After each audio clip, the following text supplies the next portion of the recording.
Hi, it's Carola, and today we are chasing musketeers in Paris. We're following the footsteps of D'Artagnan when he first comes to Paris, and we'll also have a look at the addresses of D'Artagnan, Athos, Porthos and Aramis.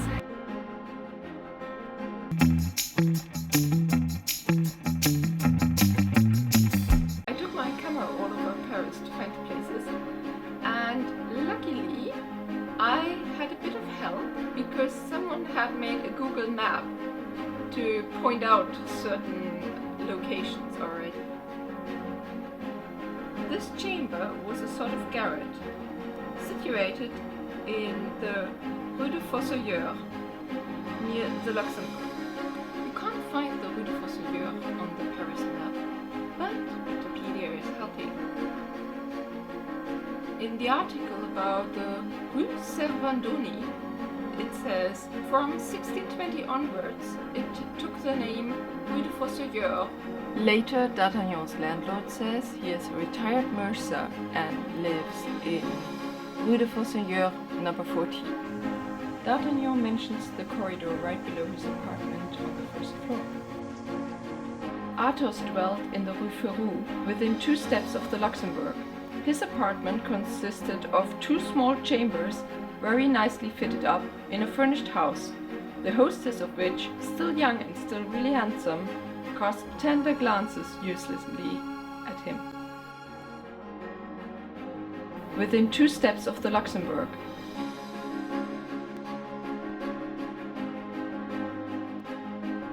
Porthos lived in an apartment, large in size and of very sumptuous appearance, in the Rue de Vieux Colombier.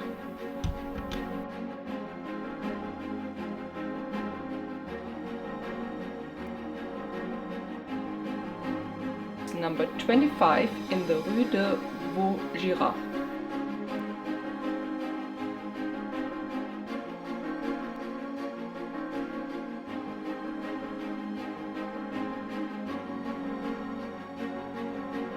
On D'Artagnan's first day in Paris, he starts his journey at the Hotel Particulier, which is like a townhouse of Monsieur de Tréville, which is in the Rue de Vieux Colombier. After the meeting with Monsieur de Tréville, he runs into Athos on the stairs of that building. Athos challenges D'Artagnan to a duel, which should be done at the convent of Carmes-Deschaux. He then runs into Porthos at the city gate.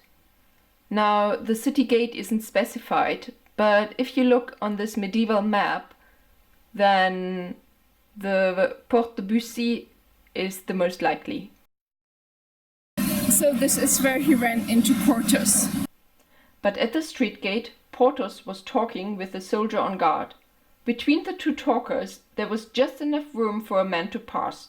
Of course, that doesn't go well. Porthos challenges D'Artagnan to a second duel. I'm now standing in Rue de Bac, which ends at the river, and in D'Artagnan's time, the ferry left from there. The reason for D'Artagnan being in such a rush is that he has seen a thief who stole a letter from him. He's trying to follow in his footsteps. D'Artagnan went down to the ferry, came up again by the Rue de Seine and the Red Cross.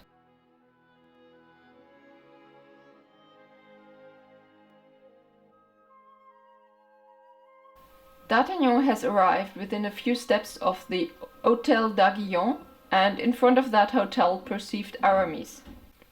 Aramis challenges D'Artagnan to the 3rd duel of the day. At noon, D'Artagnan goes to the convent of the Carmes-Deschaux. The first duel is with Athos, who has brought his 2 friends, who happen to be Porthos and Aramis. Before the duel starts, the soldiers of Cardinal Richelieu show up, and D'Artagnan ends up fighting with the musketeers.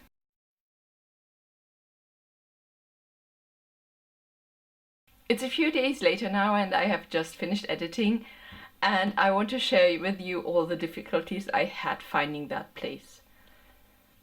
I think the most complicated was the Hotel d'Arguillon, because the only time Arguillon is ever mentioned is within the text of the Three Musketeers. However, Wikipedia is suggesting Hotel Aiguillon,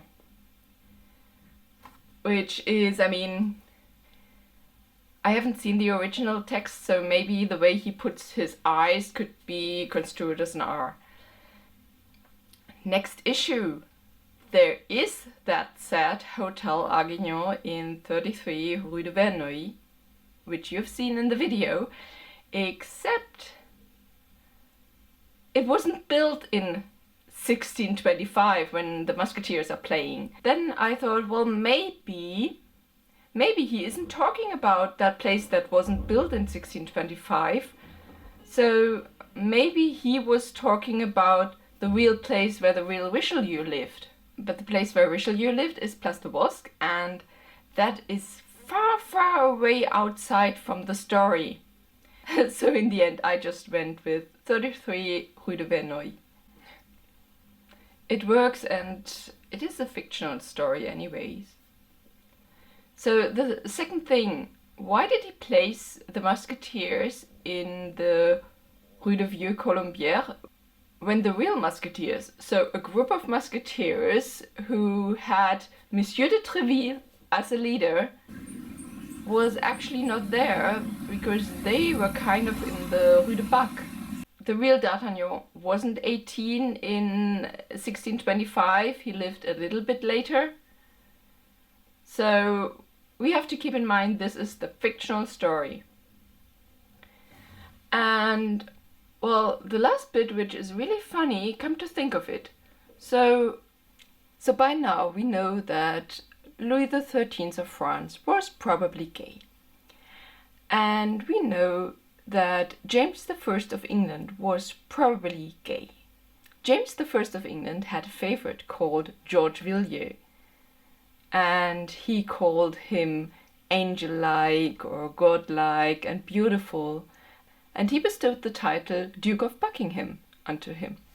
Wouldn't it be much more realistic to think that George Villiers went to Paris and seduced the king instead of the queen? Just putting it out there. I hope you liked the video, and if you did, please give it a thumbs up, and if you haven't, please subscribe, comment down below. See you next time, bye!